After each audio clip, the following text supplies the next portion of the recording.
What's up, everybody? Welcome to another episode of Super Gamer Boys. I'm your host, Colonel and most handsome dad, Garrett Morlang, and here in the virtual studio with me is the king of video games and pocket poppy, Adrian Homeboy Holmes. What is going up, my man? What's going up, my guy? Here we are again, Monday, coming at us, whether we like it or not. And we're choosing to fight it with some good old-fashioned video game-based fun. Yeah, heck yeah. How are you? How are you? I feel like it's been it's been forever since. I mean, we did a show last week. We did Super Later Boys, by the way. Mm-hmm. But for all you listeners out there, if you support us on Patreon, there is a new episode. We'll talk about that in a minute. Yeah. But otherwise, like as far as this regular show, it was rough getting into it. I was like, oh, I feel like even though we did do something last week, it just feels like it's been forever because we haven't done like this show together in a couple weeks. Right. It's been a little bit. Yeah. I've been making it, man. Life's just kind of been lifing. Work's been pretty crazy here and there, and feel like I've just been coming home pretty tired lately. And I don't know. There's those times, those periods in life where it's just like my brain's tired and I kind of just want to take a nap from time to time. I've been, even on my lunch breaks, like I've been going and taking, and I never used to be a nap person. Oh, I hate naps, but yeah, I've definitely gotten behind them a couple times recently. Like I'm one of those who I don't just like not take naps. Like I vehemently despise them. Like I don't know, there's something about it where up until recently, I've never felt good taking it. So I would I'd rather just push through the day and figure it out, or like chug like 3 espresso shots. Like I do whatever it takes to just like, I just chug like 6 energy, like Monster Energies or something. I don't know. That's always been my mentality. How did you not die? I'll do whatever it takes to stay awake. I'd rather die before I took a nap, like that's always my mentality. I've never been that bad. I just was never a nap person. I don't know about like. I don't know. I just hated the idea of going to sleep. I think it's too because I'm such a hard, heavy sleeper. So like I nap, but when I wake up, inevitably like I got all the marks on my face, my hair is all goofed up, like all this stuff. So it's like, all right, well, I basically have to start my day over. I gotta go take a shower or like wash my hair. Like if I was planning on going out that night, I'm not just like fresh and ready to go. Like some people can nap and they get up like, oh, let's do this thing. And I wake up and I look like I've been asleep for 30 years, like mummified. Well, I think it depends on the length of the nap, right? Like, yeah, I feel like they say like an hour to maybe an hour and a half is a good, like, all right, that's a good nap. You need to get up and get back into your day now. And some people will take 2, 3. But what are these crazy longer people doing like 20-minute power naps? I don't get that. No, that if that happens to me, it's because I fell asleep when I wasn't supposed to be. Like, you know what I mean? It was like an accident. You're not off somewhere. And you woke up and were like, oh shoot, I gotta go. Right, exactly. Right. Or like, I don't know, you just somewhere you're not supposed to be taking a nap and you just exhausted and you hit one of these nods. Yeah. And then the next thing you know, you look up and you've been asleep for like 10 minutes, but nobody noticed, or they just decided not to bother you. Yeah. That's the only way I'll be asleep for that short of a time. So, but you know what, man? I'm here now, and I'm excited to talk to you. To hang out, and then to chat about what's going on in the wide world of video games. So this is definitely a highlight in the week. So. Heck yeah. Kajoma in the chat. Kajoma says, what's up, folks? 23-minute nap goes hard, actually. But I also don't like naps typically. There's too much stuff I want to do. That's the other thing. I hate naps because there's already not enough time in the day. And if I'm like, why spend it sleeping? A very fair point. It's like I could be doing so many other things that are way more fun. Like, why would I waste it napping? I can sleep when I'm dead. But then one would argue that you have more energy after the nap to keep doing those things or to do them more effectively than you would if you tried to fight the nap. You see what I'm saying? So there's a side to everything. There's a different way to look at it, a different angle. So, or you just drink a bunch of espresso. Good to go. And have your heart ticking 220 beats per minute at a standstill. Yeah. Kajoma says it's hard to convince my brain of that thought, but I understand. No, never. Don't give in, Kajoma. Don't understand. Oh man. Yeah. Good times. Also, real quick, shout out Kajoma with the Prime sub. We're going to talk about that later on the show, sir. but that's a cool way to support us. We'll talk about that during our ad. Thank you, Amazon Prime. All right. We got some stuff here that I should probably get into if we're going to do a show, eh? Today. Oh, real quick. I forgot to introduce our third guest. We also have the heavyweight bot casting champion of the world, Super Gamer Bot, here tonight. Hey, we'll hear more from them later. Whew, that was a close one. Almost that was a close one. We were getting ready to get all our files deleted remotely. Oh man. Today we're talking about the Switch 2 announcement. That's right. No more theories. No more speculation. No more speculation. It's here, baby. PlayStation cancels 2 live service games. And the TikTok ban killed Marvel Snap. But first, let's give a quick shout out to our Patreon producers, Kajoma01, Crimson, and Bumble Smash, and our Super Gamer sponsors, Julie Bates, Mama Mare, Carrie, and David Matthews. If you want to be awesome just like those folks, head over to patreon.com/supergamerboys, where you can support us starting at just $1 a month. That's right, $1 each and every month gets you episodes early and ad-free, such as this show, as well as access to Patreon exclusive shows such as Super Later Boys, which episode 7 is now available. That's right. Last week we didn't do the big dog regular feed podcast, but we still did a Super Later Boys episode for our Patreon supporters. We're like, you know what? They're sliding some cash our way. We can't leave them hanging high and dry like that. So got some fun content for too long. There. Go check that out.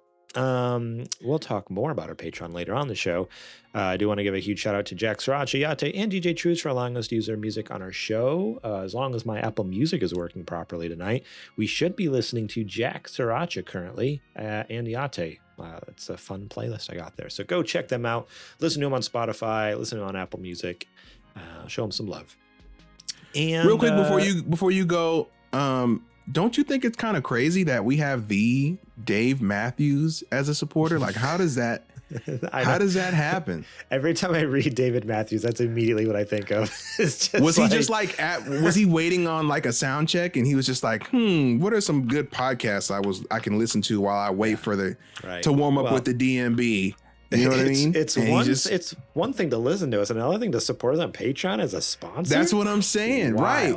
Well, you know he's got the money like that. It's Dave Matthews. You know what I mean? So that's true. You know, no, we love David.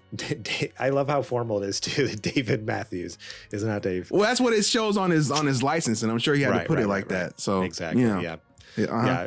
You know what Patreon is. You have to put your license and your passport actual stuff into Patreon in order to support people. It's pretty high security over here. Patreon keeps it all above board. They're not stealing anyone's information that I know. Oh, absolutely not. Actually, there is one more thing though. Up there from our housekeeping. We're not done. Big change. Do we want to do the update on some changes to the show? Do we want to swing it, or do you want to wing it, or do you want to read the thing you have? That is actually very long-winded, and okay, so we'll just give you the TLDR. That'll be up on socials later, but it'll be up. I can So, basically, we have this thing with Super Gamer Boys where Garrett and I had this agreement, and even when it was through 3 of us with JJ and beyond, sorry? right? We are I believe it's J. Does that help you? Purdom, I think his last name was. Doesn't ring a bell at all, honestly. We all had the agreement when we were doing this that whenever or if ever that doing the show and making content, if it ever became more work than it is fun, then we would stop and kind of, touch base and see like, hey, this is supposed to be something fun for us to do first before it becomes any harder to be extra work or extra things that takes up space in our actual lives. Right. And it got to the point for both of us where it's like, hey, we got a lot going on and this show is eating up, at what little energy that we have, right? So we stopped and we were like, okay, what do we want to do? Do we want to possibly look at, changing things around, or do we want to even look at the emergency button and be like, hey, do we want to call it? And obviously that's the last thing we wanted to do. So what we decided to do is, going forward, the main Super Gamer Boys podcast is now going to be bi-weekly. So every other week, you're going to get a main Super Gamer Boys podcast episode. It basically is going to be the same format it's always been, except now it's just going to be every other week. So the next one, barring something happening next week, is going to be, what's 2 weeks from now? The 27th. Isn't that the 3rd? February 3rd. The 3rd, February 3rd. And in the interim weeks, basically, we're going to use those to do other projects. So it may be that we're going to do another episode of Super Later Boys for patrons. It may be that we're going to work on a special project, like how we had Super Dungeon Boys, or anything of that sort, or, skits, or anything that we have that's not regularly scheduled content. Or it might be a gameplay stream with me or with Garrett or with both of us. But we feel like having those extra weeks to kind of do more lax content, not lax as in lack of quality, but like lower stress or lower impact content, while it's still a lot staying up until 1 a.m. editing and uploading the podcast, so that you don't have to do that. It'd be nice to and then I'm go to bed at a reasonable time, more often. And then I'm not, after a full day of work, coming home and like trying to stay awake, right? And like, obviously there's been some episodes where I'm like, I am beat and I'm doing my best to hang on, right? But for both of us and for what we got going on, we think that this might be the best course of action going forward, just to kind of, give your brain a little bit of a break. And also I think it'd be good to change up the content schedule, right? It gives us time to do things that we normally wouldn't have much time for in the regular week. So yeah. So the hope is basically it'll be a similar amount of content, just different. So instead of having the main feed podcast each week, in the off weeks, it'll either be live streams for you, or Super Later Boys for Patreon supporters, or again, a chance for us to work on something like a more special project. So if anything, you're going to get more varied content. So, instead of less content, it should be about the same amount with just more variety. So, So everybody relax. We're not going anywhere. No, nobody's doing anything crazy, but so that's the plan.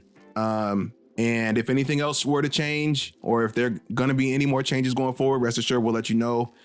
And you will always be at the forefront of these notices and changes. So hang tight, stay with us, because we think this is going to be a great thing for us and for you going forward. So announcement done. Clear. Thank you. Stage clear. Stage clear. Stage complete. All right. And with that, it's now time to check the mail. Fire them up. Fire them up. Fire up Super Gamer Bot. Ooh, I haven't pressed this button in a while. Let me dust it off real quick. Hang on. There you go. Brush the dust off. It's a little dirty, a little dusty. All right, here we go.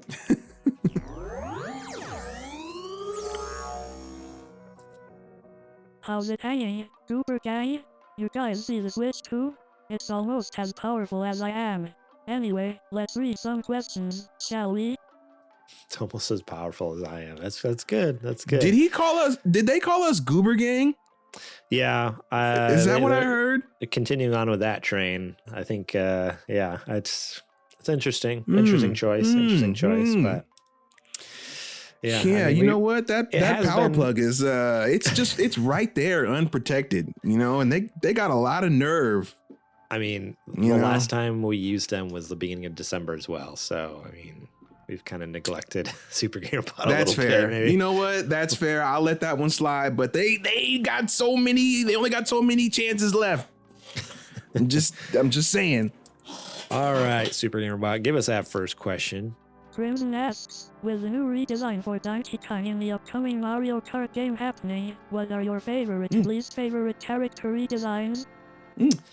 All right, favorite and least favorite character redesigns. I do want to put Crimson on blast a little bit here because Super Gamer Bot kind of paraphrased a little bit. But Crimson goes ahead and in their question it says, P.S. They did my boy DK dirty. So this is a thing going on the internet right now, and everyone's just jumping on the bandwagon. Everyone's just jumping in. I don't think anyone's actually thinking, but there's a lot of hate on this new Donkey Kong redesign. Yeah, I was talking to you about that before the show, and my thing about this is anybody who is talking about this DK redesign, you either don't know what you're talking about or you're very young. Yeah. So back or you in were the born day, in the 2000s. right. You're very young. You don't get it. So back in the day, before Rare took over the character development design for Donkey Kong, it was Miyamoto who designed the original Donkey Kong. And if you go back and look, Donkey Kong looks like this Donkey Kong. So what Nintendo has decided to do, what it looks like, is to leave the Rare era design behind because A, they no longer own Rare, and B, it's nice to redesign a character from time to time to kind of give them a new face and an update. And they've gone to be inspired by those old designs and to come up with a new Donkey Kong design. Basically, what I'm trying to say is DK has looked like this before. Yeah. He has looked like this before. He has had this design before. Forever. It's been a long time since they've seen him, or since people have seen him. So it looks brand new to a lot of people. In my opinion, he almost looks like Donkey Kong Jr., which would be interesting if they're gonna do that. Maybe like Donkey Kong Jr. is now Donkey Kong. That could be an interesting take.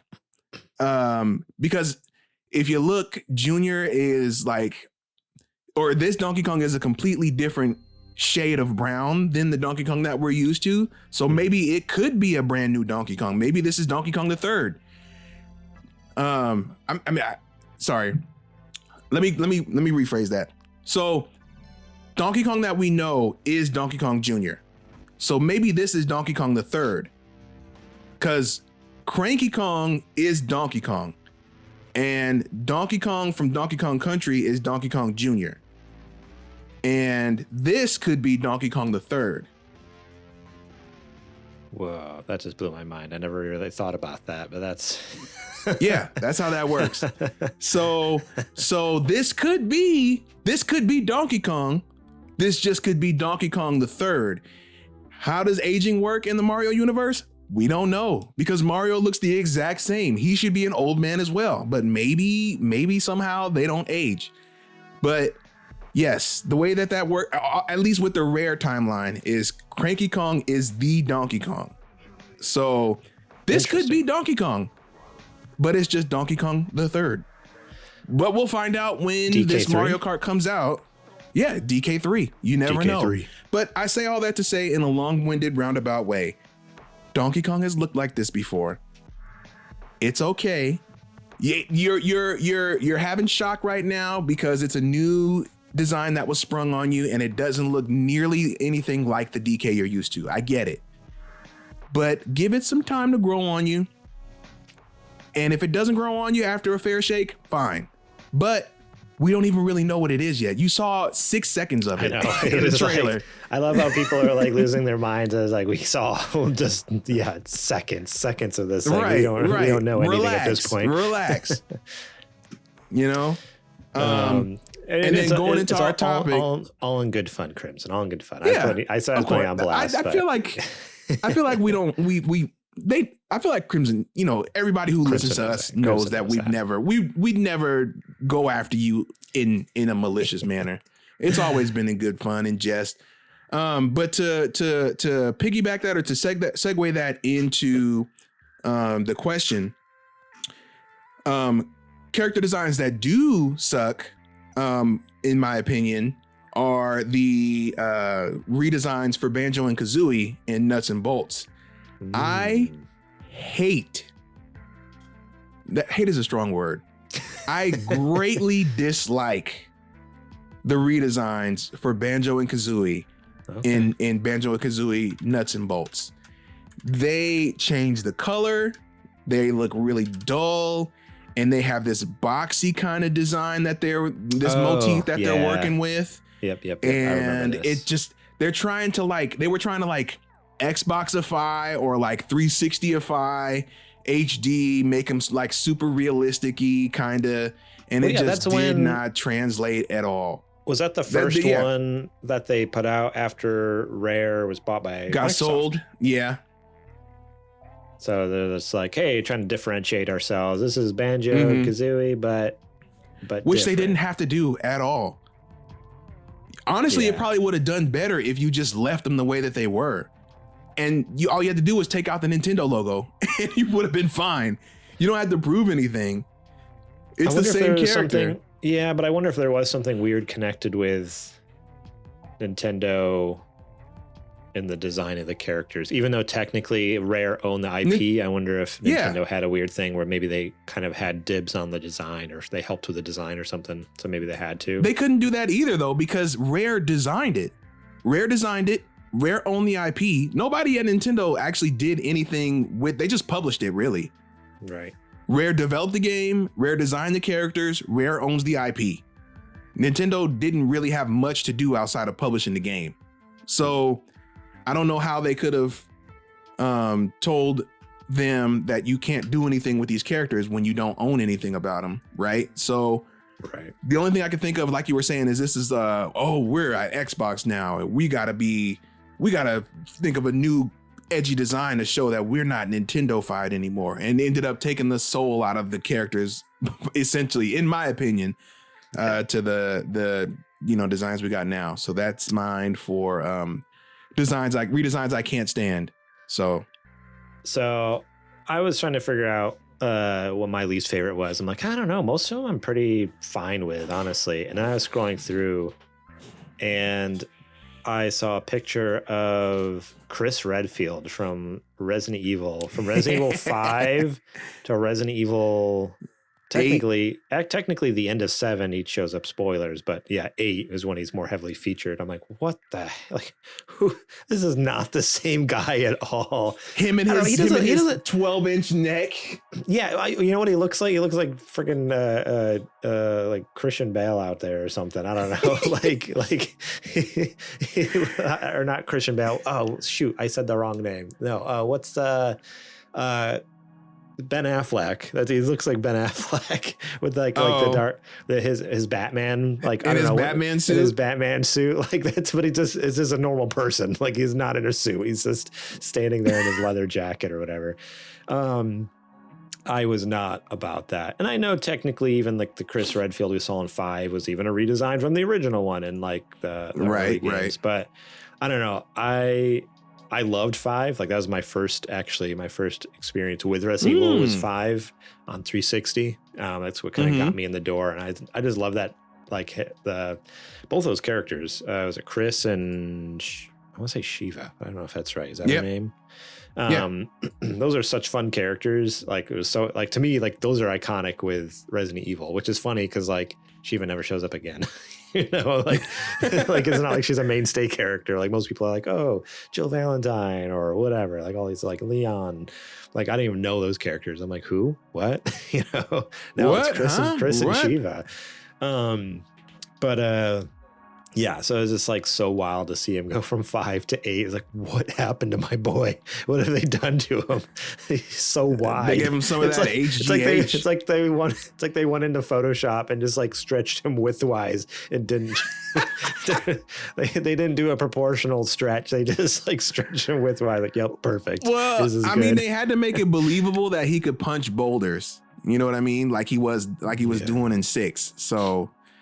You can't do that with that's the thing. I actually never played 6, so I had to jump. I went from 5 to 7, then 8. Because I need you to play 6 so you can hate 6 like the rest of us. That's the thing. I heard how terrible 6 was, so I just skipped it. And 7's kind of a soft reboot, so I'm like, I'm good. I'll play it when they remake it one day. Yeah, that's gonna be a while. That's probably gonna be the last one they remake, actually. Oh man. But as far as good game redesign characters, I'm gonna throw out there, I love the Kratos redesign. I like that they like matured him, growed him up. I mean, they also just gave him the wide. They just made him wider as well. but it's the addition of the beard, and I don't know, like just like even the texture of his skin, like you can tell, like, oh, there's age and like maturity here. Like his face features, his face is less angular. Yeah, because like the angular look gave it almost like a very angry look. Like he had a very like, it makes sense for his character. But so I love like how to reflect how he has not softened, but in a sense, like kind of like he's starting to let things go. Like it's even like visible in his face. Like he really does look just like, I don't know. And more so throughout the game, there's kind of like this look of peace almost on his face as he's like, you can tell he's moved on. He's working through things. I'm like, oh man, like I don't know, I love that. I love his new look in the newer games. But did they say how much time passed between 3 and 2018? I feel like it was a couple hundred years, wasn't it? I'm gonna Google it real quick. I feel like it was addressed. I don't think in a game, but because there's like a graphic novel that like bridges some story gaps in different places that I'd love to read. But I don't even know how to get a hold of them. But has passed between God of War 3 and. I mean, I could be way off, but I feel like I remember them being like, "Oh, Thimbleweed is gonna last for a century or something like that."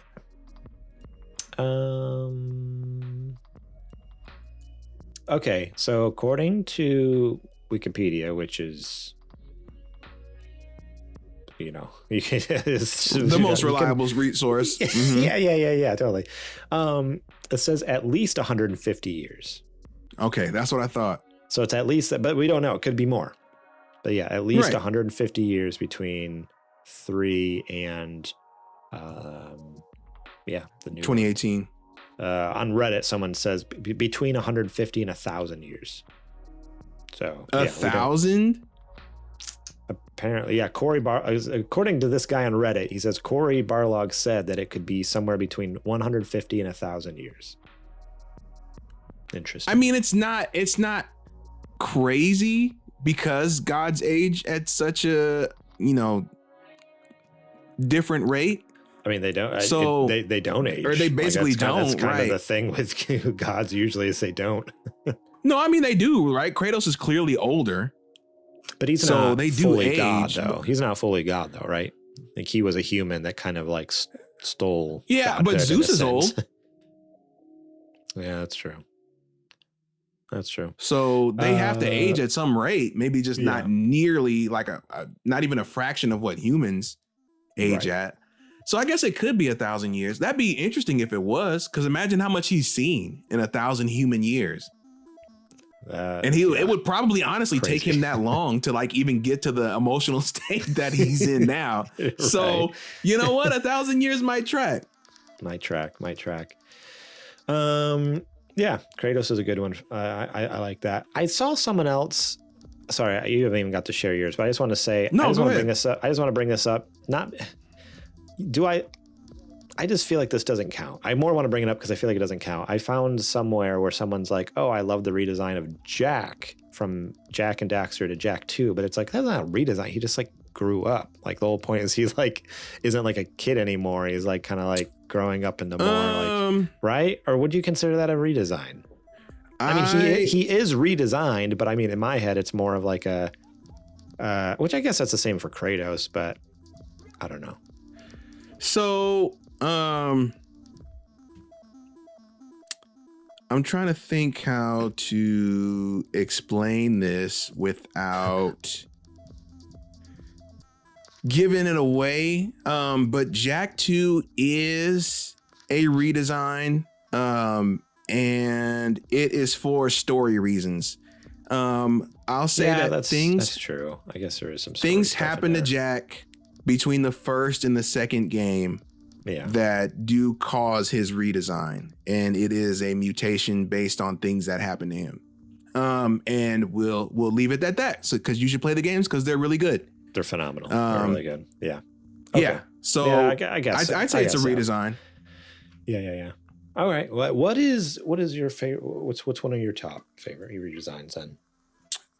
One of my favorites actually of late is the redesign for Mario in Mario Wonder, or like the new Mario design that they have, which is the Mario Wonder design. Mm-hmm. I adore Mario Wonder. I've said that before. I love everything about it. I 100%ed the game. I think it's fantastic. But one of my biggest things that I love about it is the design. I love that Mario and everyone in the game is so, I don't know how else to put it, but like almost sculpture-y or like painterly in their design, but at the same time, and they're so vibrant. They're much more vibrant than they've been before, and they are much more expressive in their motions, in their faces, the way they interact with the world, with the stage, or anything, all of that. I feel like has been taken into great consideration, and that's a huge task, right? Like with a character as influential and monumental as Mario, you can really, really easily mess it up, I feel like. So for them to take such a big risk in a big redesign for a character like that, and people are going to say, oh, it's not that big of a redesign. Go and look at Mario from New Super Mario Brothers and look at the Mario Wonder Mario. It is actually a pretty drastic redesign of the character. Proportions are different. Even like the faces, the way that they're made up is different. Height and width and weight are all different. And all the way down to the voice. The voice is a new character or new voice actor. So the fact that not only did they pull it off, but they did a great job with it, in my opinion. Yeah, that is one of my favorite redesigns as of late. So shout out to that team. They nailed it for me. So yeah, that's such a good one. I love the Mario Wonder redesign. It's like, I mean, just that whole game as a whole, like, had so much fun little, like, things that are easy to miss, but for those people who like know, it's like, oh man, that's a fun little, like, so good special animation, or like even enemy animations and looks too. Like the enemies are all like, it's even some of the more recognizable ones. It's like, oh, there's this little extra, like, something in there. I just love it. Yeah. It's so good. Goombas looking scared when they look up at you because they know you're gonna jump, like they watch your arc. Like just little things like that, man. So good. I could go on. Sorry.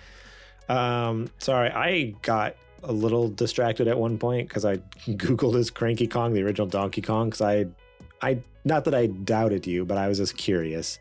And so I looked it up, and yes, you are correct. But I think I know my DK lore. Come on, man. I just fell down a wild hole here of so apparently Cranky Kong was married to Wrinkly Kong. Right. Who has passed away, R.I.P. Yeah, exactly. And that's what I was about to get to. It says family, Wrinkly Kong, wife, deceased. I'm like, what? So I click on Wrinkly Kong, and I just love how on the wiki on her wiki page, it has her profile picture, like a little picture of her like reading a book, but then there's like the option, it says alive and deceased, and you can click deceased and it shows her as a ghost, like dead. So for more DK lore, so DK is also like one of my favorite Nintendo properties. For me, it's Metroid, it's Donkey Kong, and it's Star Fox. Those are my tops, right? So I know entirely too much about these lores. So you actually get to meet Wrinkly Kong in Donkey Kong 64. You get to meet her ghost, and she helps you out with stuff throughout the game. So it makes sense that they would show her as a ghost, because that's how you see her. We never actually see her alive. We just know that she's passed. So this art that shows her alive, it says Wrinkly Kong's artwork from the game Donkey Kong Country 2. Well, I mean, like in Donkey Kong 64, we never see her alive. She's already passed at that point. Yeah, she's already dead, already long gone. Right. Right. Also, apparently Diddy Kong is her Not related. grandson. It says great grandson. So they keep changing it because first they said that it was first they say that Diddy and Donkey are related, and then they say that they're not related. They're just best friends. So Donkey Kong is his uncle / brother figure. I love how That's what they say. Uncle / brother figure. And then there's been accounts that like, oh no, they're just like really tight homies. So which one is it? Is Diddy DK's nephew or is he not? Because it makes sense for Diddy to be his nephew. Could it be one of those things where he just calls him uncle, but it's not actually his uncle? Like I have family who's like that, who's like, I have a lot of uncles that are like that too. And it's like, they're not actually your uncle. Yeah, that's fair. I can see that. Maybe. It also is strange that we don't have any family for Diddy Kong. Why doesn't Diddy Kong get a game where we explore his family tree? That is a good question. And because he's a different kind. He's not an ape. He's a spider monkey. He's not like a gorilla. So like imagine like the cool mechanics they come up with, like using his tail and stuff like that, like swinging around like a bunch of little Diddy Kongs. We are supposed to. There was word on the street that there is a Donkey Kong game in development for Switch 2. Diddy could be part of that. Ooh. I'm not saying we're gonna get lore on Diddy, but maybe we can, actually play as him and you know what? Figure out some. That's all I want from Nintendo. I want a Diddy Kong game and a Waluigi game. What are you doing, Nintendo? You're just dropping the ball here. No Diddy Kong game, no Waluigi. What are we doing? What are we even doing? Oh man! All right, you know what? When Nintendo gives you that Waluigi game and like 12 people buy it, and everybody else is like, "Oh, I was just joking." Don't be upset when they never make one again. Okay. Yeah, all right. We're also 40 minutes in the episode and still have Ranger's question left. Oh yeah, that's right. Okay. Let's get rolling. Hang on, or do we hold it for next episode? I feel bad because he says it's. He wrote in last. He wrote. No, it's not urgent. He wrote in last week though, and I feel bad. It's also about Christmas. Yeah, we should probably knock that out. He's been waiting a little bit then. All right. This might be an extra bonus episode for you all. Okay. Ranger's first submission of 2025. Let's all get back in the saddle. I'm glad the Super Gamer Boys eventually found their way back online after the December hiatus. Let's hope this year is a very generous year for gaming, and we'll leave you both with freakishly muddied pudding hands by the end of it. Why do we read his stuff? Oh boy. Why do we read it? You know what? He is the champion of the pudding hands gif, and I'm not mad at him for keeping that bandwagon going. This Christmas, a buddy of mine was kind enough to present me with a gaming gift. I opened the gift and laughed out loud as it was a sealed copy of Concord. Whoa. Oh, that's like... How did he score that? That's crazy. Like that could be worth something one day, honestly, just for the memes I'm of not it. kidding. Like, hold on to that. I immediately bantered, yes, here I hold in my hands a game that I can never play. I wonder if it would work, though, if you put it in. No, it doesn't. It's already been killed. Yeah, I guess. I don't know. I'm just thinking, like, if the game is actually on the disc, because some games are on the disc. Most games are keys and you have to download it. But if it's on the disc, maybe. I mean, yeah, you could put it in, but like, you just couldn't play multiplayer. It'd just be a single player. You have to play it. But it's all multiplayer.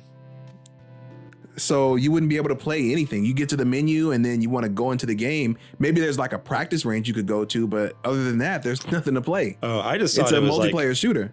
Oh, I thought this had like the option for multiplayer. Like it was designed to be played co-op. Nope. I thought you could play it single. Okay. We joked for a while and I explained how thankful I was because it was kind of cool to have a piece of gaming history that now is a part of my physical gaming collection. This has me thinking. Here are my questions for this week.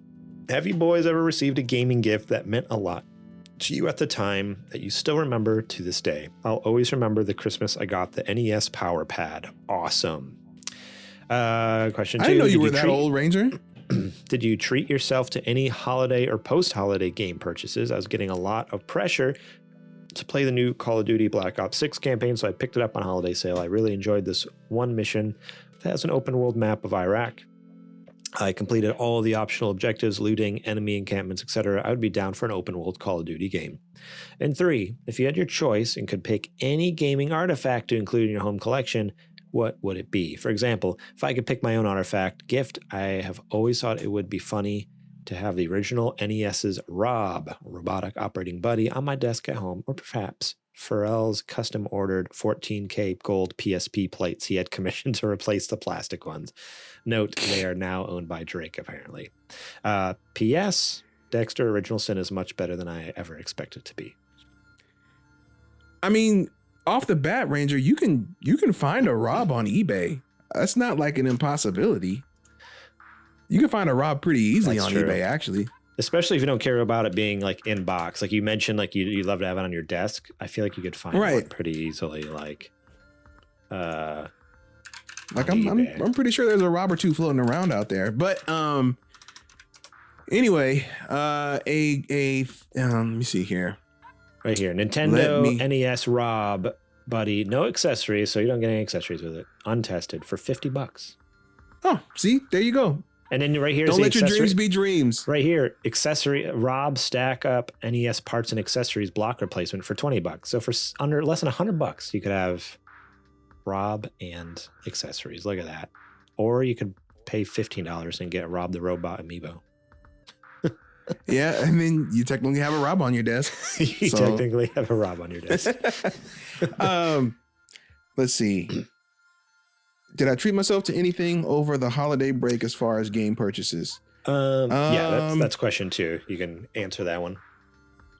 I don't think no, I did not. Since the well, I mean, I got a gift card, but I already had talked about that on an episode. I got that sweet eShop gift card, and I bought a gang of games based off that.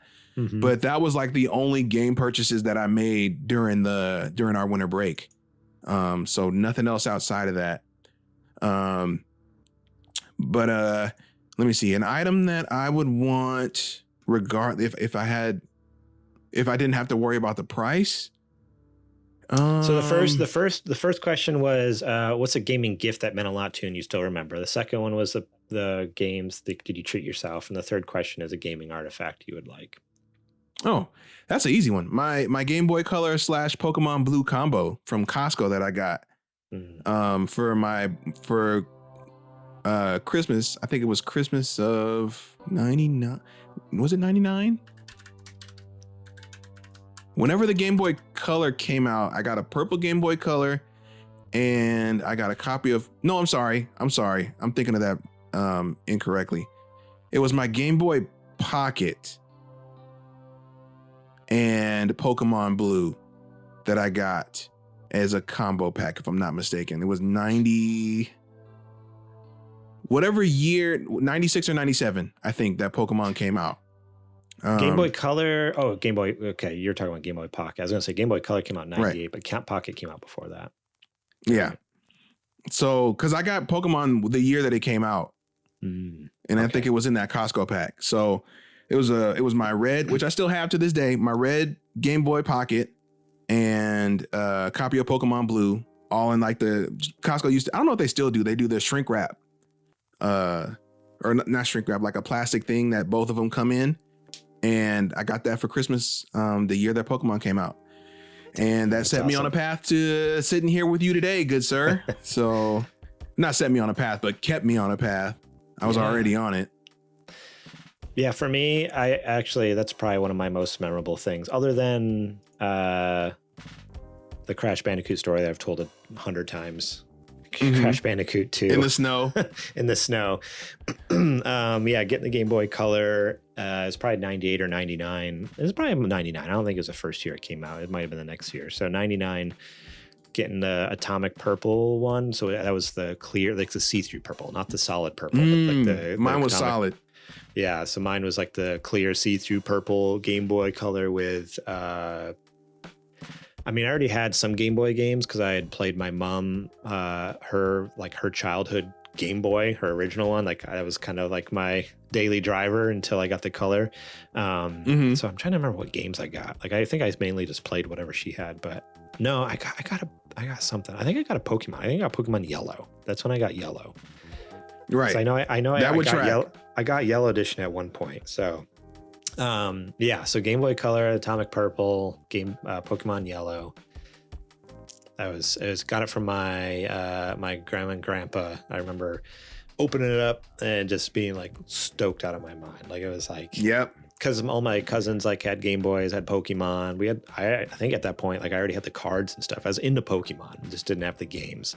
And so finally getting the game, I have my own Game Boy. It's like not my mom's, it's my own.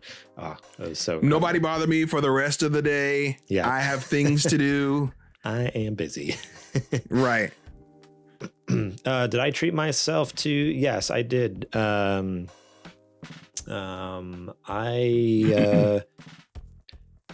treated myself to winter Steam sale. Sorry, I just saw my internet kicked out. Am I back? Yeah, you're good. You're good. Okay. There was a winter Steam sale, and I picked up a few games for like dirt cheap. So I picked up Resident Evil 4. Good call. Remake or regular? The remake. Okay. From last year. It was like dirt cheap. Like all these games, like I think they were all under like $20, other than one of them was like 30, and even then it's like that's a steal. So I got Resident Evil 4 remake. I got Thank Goodness You're Here.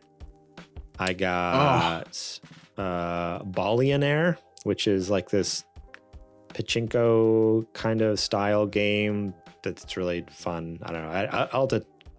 I haven't played a ton of it, but I'll have to talk about it. Report back some other time. Yeah, what I've played, I watched someone play it on stream, and it looked like absolutely hilarious. So basically, like you pick like little. It's not you drop the ball at the top, and it goes down to all the pegs to the bottom, but you put things in the middle that it bounces into to like upgrade your score and stuff like that. But it has like this fun like cartoony art style, similar to like Cuphead type thing.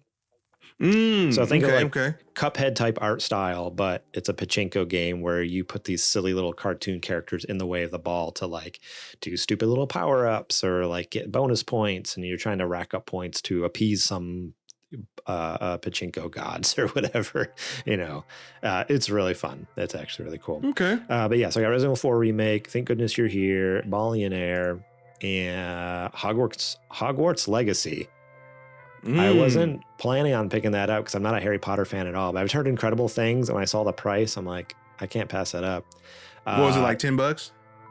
I think it was like 20, which is still like for a $70 game. I'm like, well, that's not bad. Pretty good, yeah. That's pretty good. And then Star Wars Jedi Survivor, I still haven't played. And that was also that was like $15 or something like that. Like, so I got all these games. I think it all came out to like $70 or $80 or something like that for like big games like Star Wars, Hogwarts, Resident Evil 4, and then 2 smaller games, Billionaire and Thank Goodness You're Here. I'm like, that was pretty dang good. So that's what I treated myself to. You cleaned up, my man. Yeah, so I've been working my way through Resident Evil 4. I'll talk about that later if we have time, I guess. But yeah, it's been fun. As far as picking a gaming artifact, though, do you have anything off the top of your head you'd be interested in? Yes. I want the original Neo Geo system. The one that lets you play like the direct arcade boards at your house of games. I think that is such a cool gaming artifact to have, just to be able to like. So basically, for people that don't know, SNK, which makes a lot of made, but still makes games. They made a lot of banger arcade games back in the day. That's what they were known for, is their arcade games. And they made the Neo Geo, which is basically a home version of an arcade cabinet, where they would sell what is essentially the boards for the arcade games, and you would put it in the Neo Geo and be able to play that full fat arcade game at home.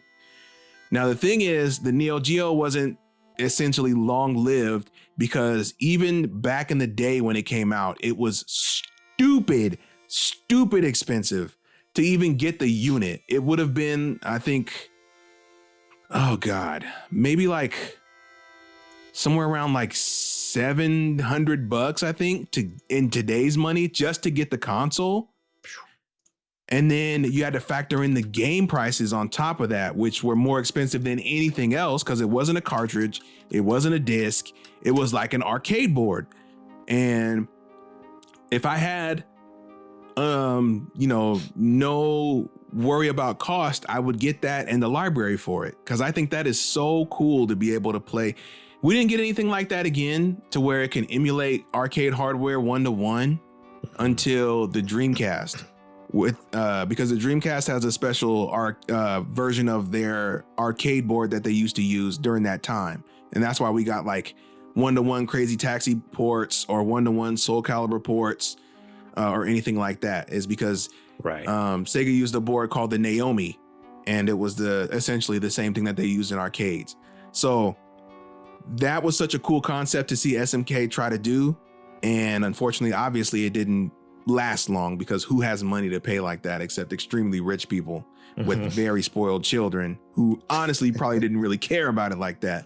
But I would love to have a Neo Geo system. That would be sick. Yeah. I'm trying to think. For me, the only thing that comes to mind is if I could have the limited edition Metal Gear Solid 4 PlayStation 3. I loved it. It was like a cool, like dark, like kind of like gunmetal color to it. Like it wasn't just black, or it wasn't silver either. It was like this cool, like kind of in between.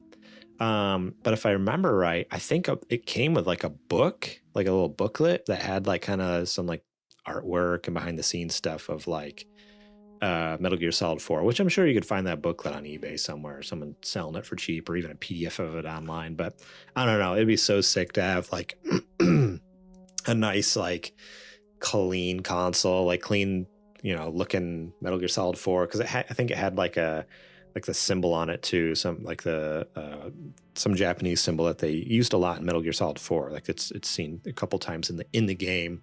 So I think it had that on the console with like that cool finish on it. Like, oh, that's something for me. It's like, again, being a limited edition thing. Being limited edition, it's like, all right, it was extremely hard to get at the time, and I'm sure it's prohibitively expensive now, of course. So hard to, I mean, I've never actually looked into it, but I can only imagine anything Metal Gear is crazy expensive in general. So yeah, I think that'd probably be it. Have you looked to see what they're at right now? No, I haven't. I haven't really done too much research on it, but because you never know, there might be a used one out there. But again, just being like having my fear with like a used one is like, okay, it might not work or be all scratched up and dinged up and stuff. It's like, oh, it'd be nice if I either got one at the time or if there was like a clean new one, which I'm sure selling for hundreds of dollars if there is one, But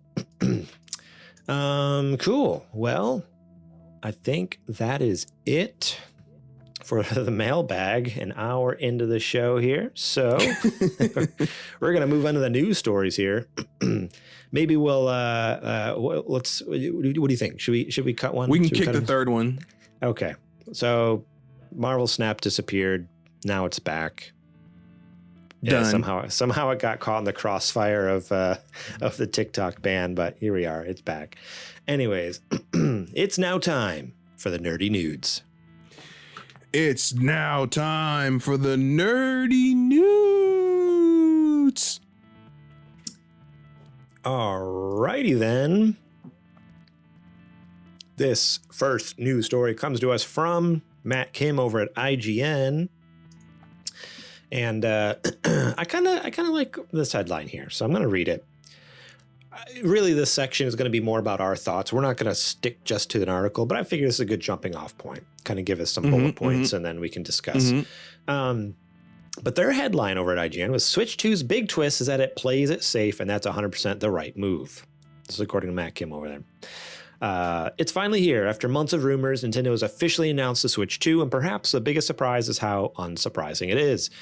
I'm not just speaking about the leaks, which have proven to be largely accurate. As previously reported, the Switch 2 looks very much like the first Switch. It's bigger, the Joy-Cons now attach magnetically, but the form factor, function, and usability remain largely unchanged from the first Switch. As a sequel to Nintendo's most popular console of all time, the company opted to offer a bigger, more powerful version of the system millions of people already own. And this, I think, is for the best. It might not have a gimmick, but maybe for the first time in a long while, there doesn't need to be one. The increase in power alone allows Nintendo to lean even deeper into what made the Switch such a great success: games. Nintendo's first-party output during the Switch era between Super Mario Odyssey, Mario Kart 8 Deluxe, and Legend of Zelda Tears of the Kingdom has been some of the best in the company's history. And between the Super Mario Bros. Movie and attractions at Universal Studios, the Nintendo brand is perhaps bigger than it's ever been. So releasing a system that will help the game shine even brighter is perhaps the best thing Nintendo can do right now. In the past, blah, blah, blah. Okay, talk about some of the other gimmicks they've done, but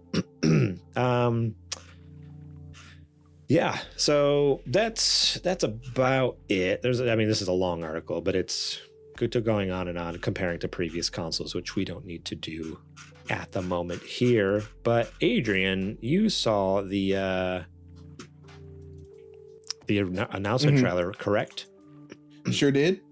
Okay. Yep, saw it shortly after it dropped. What are your thoughts on this? On the look? I think, well, first off, I think this is absolutely the right move. If you're in the know, like if you're in the weeds like we are, you know that Nintendo is absolutely terrified of the follow-up console, right? The concept of the follow-up console. Think about it. When they have to do a follow-up to a console that's relatively successful, at least in the last few iterations, it's been a flop, right? Like Wii U was a huge flop. GameCube, even though it was a great system with a great library, in sales compared to the other ones before it, was a huge flop. So, which is wild to think, because honestly, in my head, like GameCube is like top tier, but it's easy. But technically, this was if you look at the numbers, like you're not wrong. Yeah, this was during the time where it was the early 2000s and everything was extreme and everybody wanted to be, super duper mature and was like, color, style, I don't like that. That's for babies. And so that's when, the GameCube got railroaded, unfortunately. Also, those little DVDs didn't really help because a lot of developers were like, we can't fit our game on 1.5 gigs of data, Nintendo. Don't do that, please. And they were like, forget you. We're going to do what we want. Anyway, so it makes total sense that they call this Switch 2. I think that was a great move. Even though I would have preferred in my old man, nostalgia glasses, Super Nintendo Switch would have been awesome. But I totally understand why they call this Switch 2. I have no qualms with it. It makes sense. It's easy for the customer to understand. That was the Switch. This is the Switch 2. AKA, it's inherently better than the Switch 1, and it is not the Switch 1. It is something different. As far as the console itself, I think it's same deal. They're playing it very safe. While at the same time making the adjustments and improvements that they need to. I appreciate that, and I should say I really appreciate that everything is bigger as far as the Joy-Con and as far as the main unit, because I've also come to the realization that the Switch is transportable, but it is not portable. You can take it places, but it is not meant to be a small, convenient, just take it out when you got a second type of experience. Right. So if we're looking at it that way, you might as well make it bigger anyway, because it's already not portable in it inherently. So why not just go with it? So if you look at it through that lens, to it. Right, fully commit to the bit like every other, handheld manufacturer is doing right now. So now we got a full-on 8-inch screen. We got a decently bigger size Joy-Con, and the buttons protrude out now. So I don't want to hear any more, I can't play it in tabletop. This is for baby hand. Nah, it's bigger now, Chief. It's bigger now, and the L&R buttons stick out. Grab the controller. You have no more excuses of why you're bad at Smash. Full on triggers on the back. Yeah, it's got like even when it's in even when it's like sideways. Yeah, on the side, like it looked like there was like a trigger on the back. The one picture I saw. Let me see if I can find it again. I hope it has analog triggers. I was trying to look close and see if that's what I thought I saw. I mean, I guess we'll have to see, wait till April to see for sure. I would love if it had triggers. I feel like it kind of has to, because every other handheld has them, right? Like, Steam Deck has analog. ROG has analog. Well, I guess is this a trigger or is this the release for the controller? Maybe this is a release. It's the release for the controller, but if you look at the triggers, I feel like there's a little bit of travel on there. So maybe room for travel. But I say overall, also the USB port on top, great idea. You can lay in bed and actually play the game and charge your system at the same time. Or you can, I don't know, be playing in tabletop and still charge the system. So that was a great addition. But I mean, overall, this seems like what people thought it was and what we said it should be is just a refined version of the Switch. Take all the issues that people had with the original Switch and correct them and maybe add a little bit of fun, or a little bit of a quote unquote gimmick with the rumored like mouse controls. I'd love to see how that's going to play out. It has a little optical sensor in the bottom of the Joy-Con. Yeah. I would love to see how they can do that, because I also think that might open it up for a lot of games that, would be coming for straight from PC.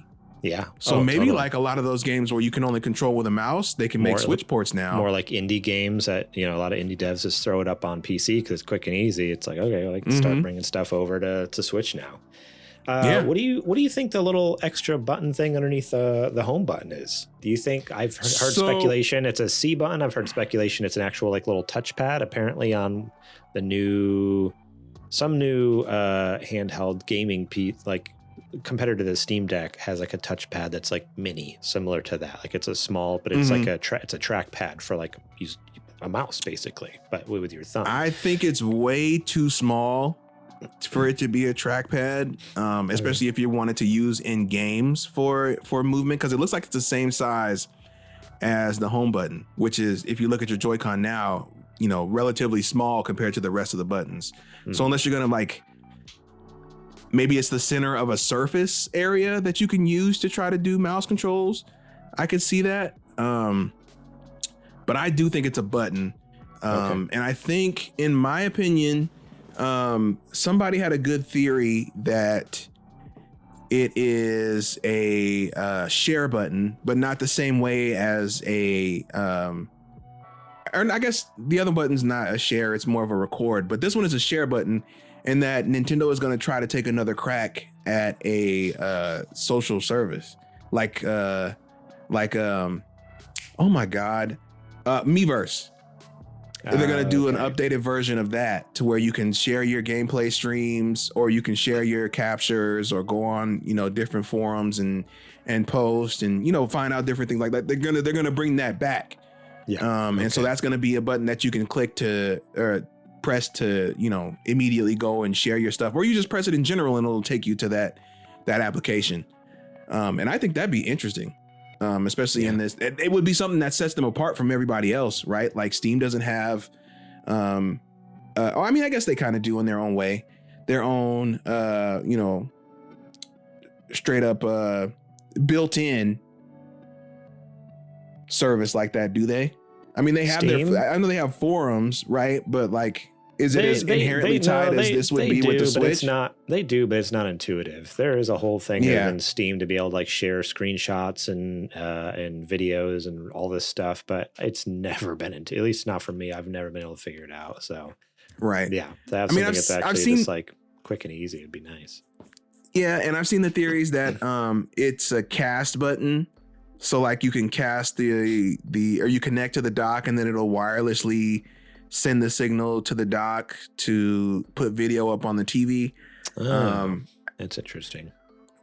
I kind of understand the thinking there, because it's like, oh, you can have dual screen games, and maybe that's how they're going to do the DS version of Nintendo Switch Online. But that also inherently hamstrings it, because how am I going to play that when I'm not home? So I just can't play DS games when I'm not at home. Yeah. So that doesn't work. I don't think that's, Somebody had a great idea though, that for DS games, if you want to play those, they're just going to put both screens on the Switch unit itself, and then you use the Joy-Con in mouse mode as the touch cursor. Oh. And I'm like, you know what? Yeah. That's pretty clever. again, if that little square thing is like a little mini trackpad, like that would work fine for a DS game as well. Like it's like a little cursor you could swipe around too. Like, yeah, I don't know.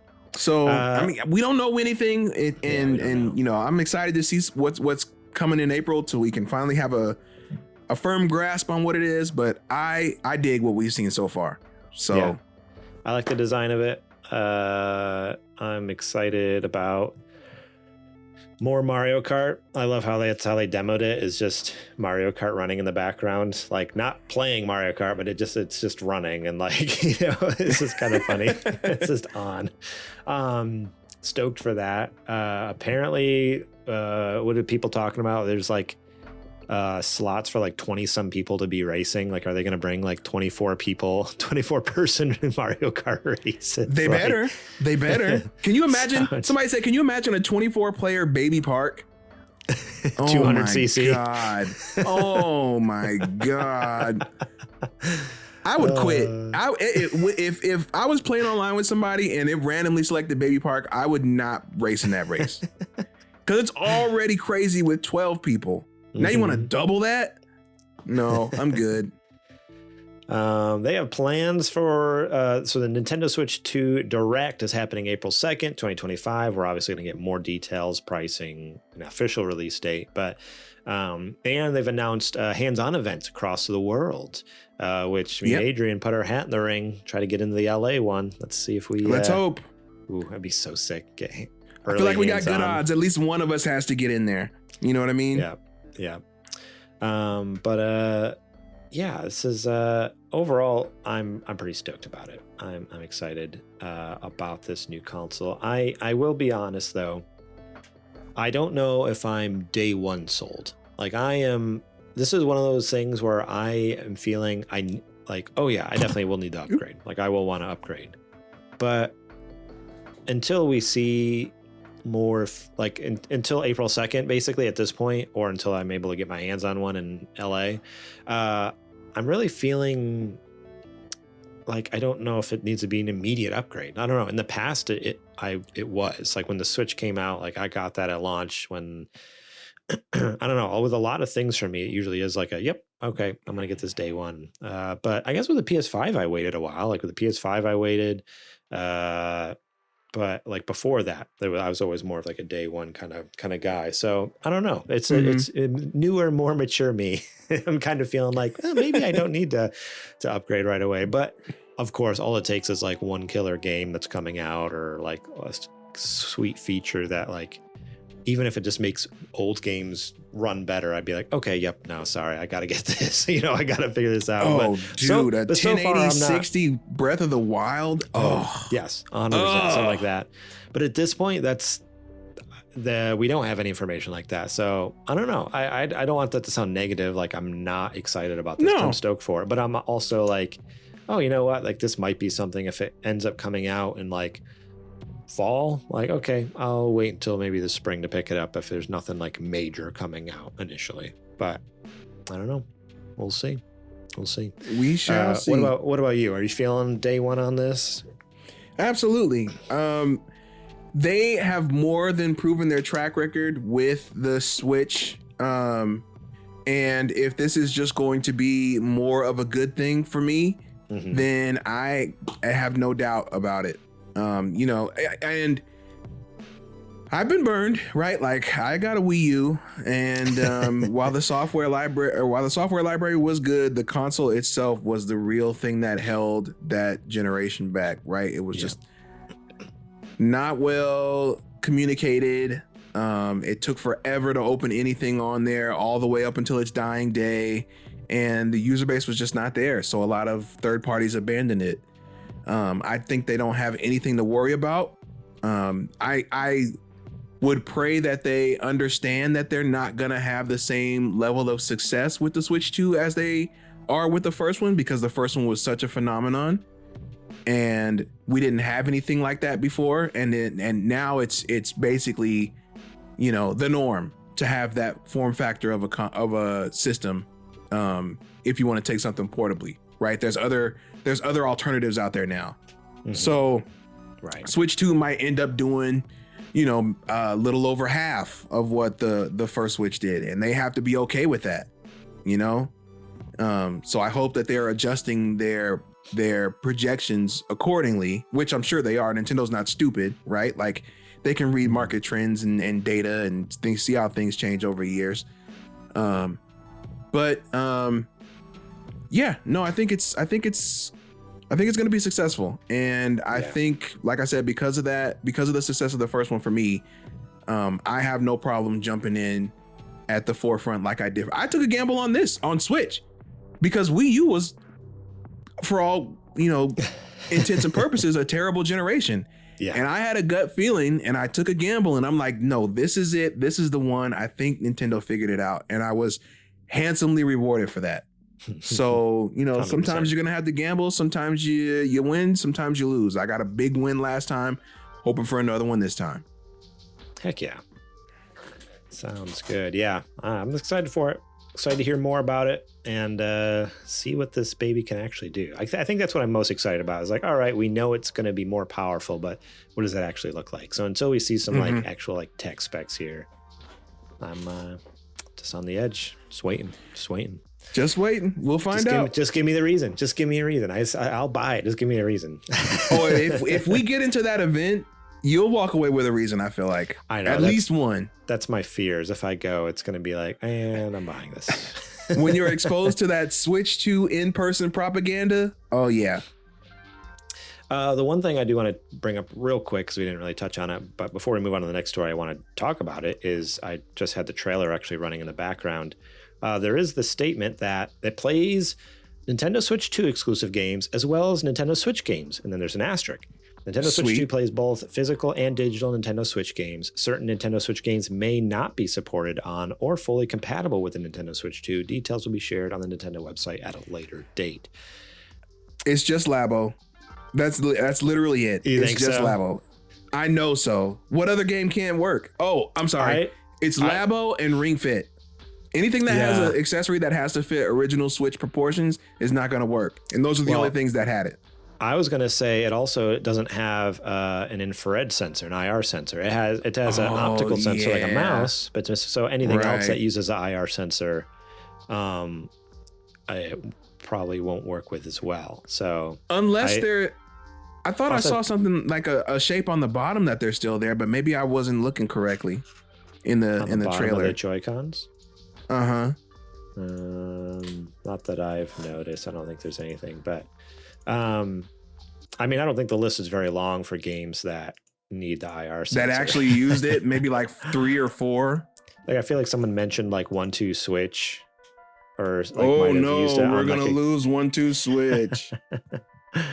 But otherwise, let's see. There might be maybe there might be. See, I think I see a little something at the bottom there when I'm looking at the trailer. Yeah, there might be like a little oval down there. It's hard to tell. It just, but it's also the same color as the black plastic. So is it like something hidden in there? Yeah, but if it was maybe, because it wouldn't be a separate shaped mold, right? It would just be a singular piece. So it could be, it could not be. We don't know. I think I think that's part of the controller, because now that I'm looking at this other one, it looks like it goes all the way up. That oval continues all the way up the side of the controller. So it's just like a design feature, like kind of like a little plastic piece there. Got it. I don't know. We'll see though. Who knows? Yeah. I can't imagine too many games, because I know some people were like, oh my gosh, what does that mean? Are we going to is there any major games missing from the library? I'm like, no, I don't think there's anything major. It's going to be like, no, not at all. A handful of like games that you've probably either never played or never heard of that happen to use like weird things like that. So you'll be okay. All the games that most people purchase will be there. Yep. And if not, they'll still be playable on Switch 1. So just keep your Switch 1 if you want to play them. Keep your Switch 1. All right, this last news story. Sony cancels 2 PlayStation games, including a God of War sequel. This is from PC Mag, written by Kate Irwin. Sony has canceled 2 unannounced live service games under its PlayStation banner, according to a new report. A Sony spokesperson confirmed the cancellations to Bloomberg, saying that the games were canceled after a recent review. The new titles were being made at US-based Sony subsidiaries Bend Studio and Bluepoint Games, respectively, before they were canceled, but neither studio is being shut down. Other PlayStation games will continue to be developed in the future, but it's unclear whether any employees at either studio might be laid off. Bend Studio, based in Oregon, still has more than half a dozen job listings on its website. The studio was acquired by Sony in 2000 and has released over a dozen games, including the open-world adventure game Days Gone. Bluepoint Games, based in Texas, was acquired by Sony in 2021 and has done some work on Titanfall and God of War Ragnarok, to name a few. Bend and Bluepoint are highly accomplished teams who are valued members of the PlayStation Studios family, and we're working closely with each studio to determine what are the next projects, the Sony rep said. While one of the games was believed to be a live service multiplayer God of War title, Bend Studios' canceled game may have been a third-person military shooter. In 2023, Sony said it would only release 6 games by the 2025 fiscal year, but said the fate of the other previously planned 6 titles was uncertain. Now we know that at least 2 of the 12 games have been canceled, and it canceled the hero shooter Concord just 2 weeks after its launch. It also previously canceled The Last of Us game. Helldivers 2, however, was released last year and saw substantial success. Early last year, Sony laid off 900 PlayStation employees and shuttered its London studio. High-budget AAA games have faced big obstacles in the past few years, but the gaming industry on the whole has endured widespread mass layoffs, and a number of studios have been shut down. Netflix shut down its AAA game studio to focus on AI-generated gaming instead, and Microsoft shut down 2 of its smaller game studios last year. This week, Microsoft confirmed to PC Mag that it's laying off more staff in its gaming division, but says the number impacted is very small, and is also laying off staff across other teams as well. So, yeah, PlayStation cancels 2 more live service games, which honestly, good. Good. I'm glad. I do not want a God of War live service game. I'm okay. Thank you. That sounds so horrible. Like I'm glad they didn't, because that would have just so destroyed that franchise. Like what they did with the 2018 remake was like such a fantastic like modernization of this. And with mechanics, with story, with character, with everything, and then to be like, and now it's a battle royale. It's like, right. Oh, what is happening? No, like thank you. We are back. We're back in the PS3 era. Like this is hell. What is happening? Yeah, I couldn't imagine that. But you know what I imagined actually when I read that was, I imagined they would probably, because you know that DLC that came out was kind of like these trials. It was basically. a roguelike? Like these roguelike trials. I'm like, oh, I wonder if it'd be like something like that, where it's like it would be more like co-op, like go through the trials and stuff, and that's all it is. It's just like an unlimited number of trials to just like go through it. I'm like, I hope not. But either I'm glad it's gone now. As far as what, so it sounds like based off of the statement, it sounds like Bluepoint was working on the God of War game, and then Bend was working on a shooter, they said, which is interesting. Has Bend made any other shooters? Is that something they've typically done? Like, what games has Bend Studio made? No, I don't think that they're typically known for shooters, if I'm remembering correctly. I know they've done a lot more like support work or like side game work, because they did Siphon Filter. Yeah, that's not a shooter though. That's more of an action game, I feel like. Yeah, I mean, when I think shooter, I think like Halo or that's true. You know, Call of Duty, or I mean, I know that's first person shooters, but like even a third person shooter, I feel like you do more than shoot in Siphon Filter. So yeah, no, I mean, yeah, it's more of like a third person. Well, according to Wikipedia, third person. It says it's third person shooter game. But I guess I haven't played Siphon Filter since it came out in 1999. So honestly, I mean, if I'm wrong, I'm wrong. I just don't classify Siphon Filter in my brain as a straight up shooter. It's more of an action game, but yeah, I've been wrong many a time before. It was a super spy genre hybrid that contained elements of stealth action and puzzle solving. So yeah, there's a little bit of everything in there. A little bit of everything. Okay. But yeah, that's so. But let's not forget Bubsy 3D. Oh, how could we forget? How could we forget the best shooter of them all? No, I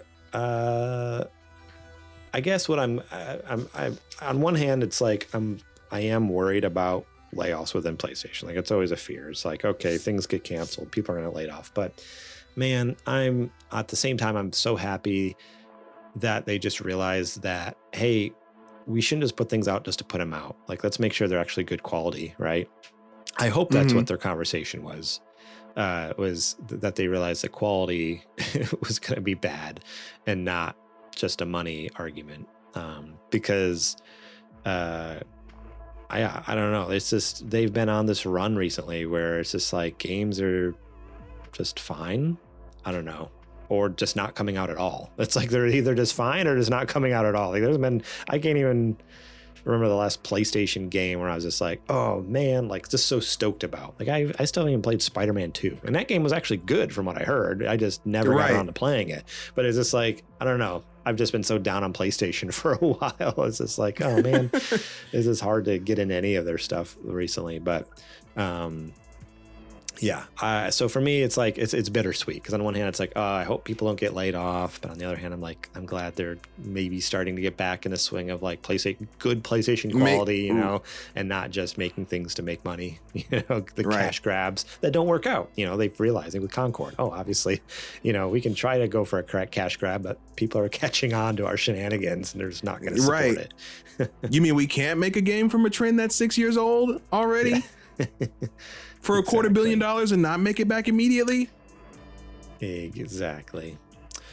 Yeah, I don't have much more to add to that. I don't know if you do, Adrian, if you have any more thoughts or speculation or anything. No, you pretty much nailed it. I honestly wish that they would go farther and, you know, go ahead and just nuke this initiative, which it sounds like they're basically doing. It sounds like most of the games have been either canceled or you know, only two of the games have come out, and Helldivers was a huge success. Concord was a massive failure, and everything else has been canceled basically, or just we just still don't know the state of. But also, Helldivers had a, you know, for however little it was, they had an install base because it is the second in the series. So they had some guaranteed sales. Concord was a new IP that really had to kind of fight to show why it's worth, you know, investing into as the player, and they just didn't have what it took or what people were looking for. Right. You know, if you like Helldivers by the time you start to play Helldivers 2, and you can't say the same for Concord. It's tough for new IPs, man. It's really sink or swim, and Concord just didn't have it. Couldn't swim. Yeah. So Suck7 in the chat says, all this time I thought Bluepoint was working on a new IP. They still might be. So did we, because they have they'll have like multiple teams within their studio, right? Like sometimes, or are they not big enough for that? Right. No, I mean, I think they can, but also there was that report that was saying that they were working on a new IP too. So I don't know. Yeah. They could be developing something. It could be like pre-production with a smaller team, and then the main team was working on the God of War thing. Yeah, I guess it could be.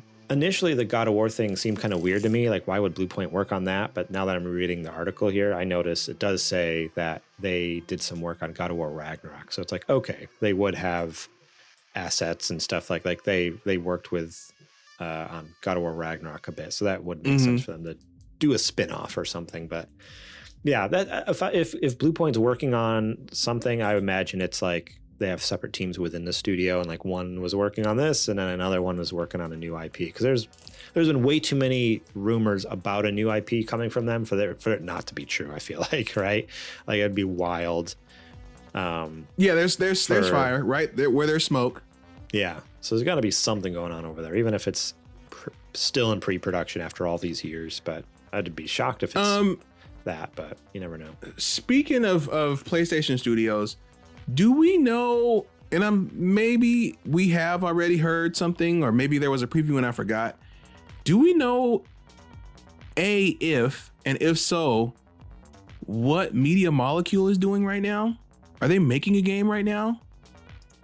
I don't think we've heard anything. I can look real quick, but yeah, the last time I know that they downsized recently. I think it was what last. Yeah, that last year, the year before, in March of last year, they had a big layoff, a bunch of layoffs. But otherwise, so April of last year, there's a rumor, Little Big Planet developer working on new IP. So that was after the layoffs. So March was the layoffs, and then April, apparently they're working on a new IP. But we haven't heard anything since then.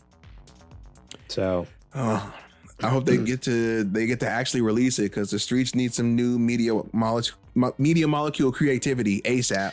It said, so here's an article from May. So even after that, so March they got layoffs. April was the first rumor for new IP, and then May there's a new one that says Media Molecule's new project is more of a game than a creative tool, says co-founder. So they're leaning back more into their game, like Little Big Planet type thing, or like Tearaway, other than and less of like a Dreams kind of thing. Dreams, which I'm fine with. Like that's great. Yeah, give me games. Games are great. You know, almost anything they've ever give put me out games that great. I don't have to make, please. Yeah, yeah. All right. Well, I think that's it for the nerdy nudes. Just did two stories this week, but you got plenty of other content. Huge, yeah. An hour and a half in, so here we go. Buckle up. We're doing an ad, and then I guess we'll talk about what we're playing. Unless that'll work. Do you feel good about that? Unless what? Well, I want to hear the alternative now. Well, I was going to say unless we skip it, but I think we skipped it the last time we did an episode too. I think so. I can't remember because it was so long ago, but that sounds familiar. Yeah, when we did the episode 2 weeks ago, I think we skipped What You Playing because we skipped the ad as well because it's just like too beefy. There's just too much going on, all right? There's too much going on. But also we can't be half-stepping if we're like, oh, we're going to do a new schedule where we got all this stuff for you, and then be like, actually, we're not going to do this, and we're not going to do this. We can't do that. So we need to do the full fat show because people ain't going to have one for another 2 weeks. So that's true. Maybe we need to trim the fat on our mailbag segment. That starts going to the Patreon for Super Later Boys. So keep sending stuff either in. that or like we have a hard like digital timer on one of our screens to be like, hey, 20 minutes. Stop now. Dude, we by the time we got to the mailbag, it was after 20 minutes. We just did the intro and we were like 25. So. No, I mean 20 minutes for that segment and call it. Move on to the next thing. Oh man, good times. All right. Well, yeah, let's do this thing. It's now time for our Patreon ad. Roll them.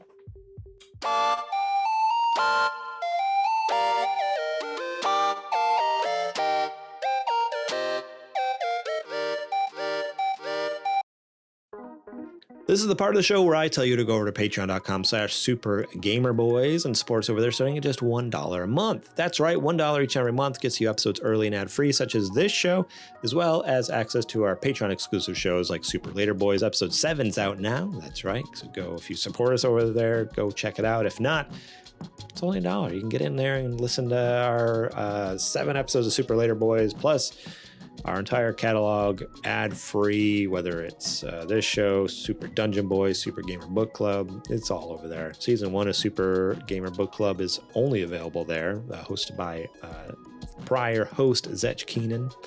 Lots of good stuff over there, just for $1. But if you really love what we do, want to get a little more content, a little more behind the scenes, well, support us at $5 a month, and you get all those perks that I mentioned, plus the show notes each and every week. Oh, I guess maybe not every week. Each and every time one of these episodes happens, so it'll be every other week. Each and every you'll get the show notes for these episodes every time we write them up, so you'll know exactly what we're going to be talking about, the news stories, listener questions, all that good stuff. And you can leave your own questions, comments, concerns right on the doc. So we have comments allowed, so that way you can go right in, leave your own comments, say what you want to say, and it's always fun to see what you guys have to add to the show when you do. So think about checking that out and supporting us at $5. $10 a month, you can get all those previous perks, plus a big old shout out at the top of each and every episode as a Super Gamer sponsor. And then the top dog tier, $15 a month, all those previous perks, and the ability to pitch us a show segment. If you have an idea for a segment of the show, or a spin-off show, or whatever it might be, something. I mean, now that we're going to start doing possibly some extra stuff in the off weeks, maybe it's a live stream. If you have an idea for a game to live stream or whatever it might be, if you want to kind of have that ability to kind of push us towards certain content or not, think about supporting us at that $15 a month level. We'd very much appreciate it. So thankful for all of our Patreon supporters. If you want to be awesome like them, head over to patreon.com/supergamerboys. You can also support us by going to sgbstore.com and buy some sweet merch. We got shirts, cups, hats, mugs, stickers, you name it. We got it over there. We got lots of fun stuff. So go check it out, buy some merch, help support the channel so we can keep making cool stuff for you folks. And then last but not least, if you're watching live on Monday nights, twitch.tv/thesupergamerboys, you can support us there for free if you have Amazon Prime. If you have Amazon Prime, you have a Prime gaming subscription that you can use each and every month for free. It doesn't cost you anything, but we still get the regular support over there. So think about dropping that sub. Earlier in the show, I had said that Kajoma01 dropped a sub during the stream. So if you want to be awesome like him, think about dropping that free sub on us. We'd very much appreciate it. And show Jeff Bezos where he should stick that money, right in our pocket. All right. And with that, let's get back to the show.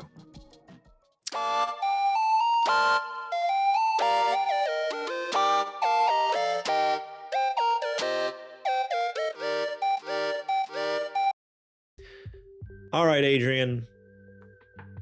No beating around the bush on this one. What you playing? Okay, so it's been a little bit since we've had to talk about what we've been playing, and I only got a couple of things. Okay. So my thing that I've actually been playing is Lunar, which is a RPG that came out on PS1 and was re-released on PSP, which I remember playing a long time ago. But I must not have beat that game because I'm a good little chunk into it and I don't remember much at all of what is happening at this point. But you know how sometimes your brain is like, oh, I beat this game. Not so.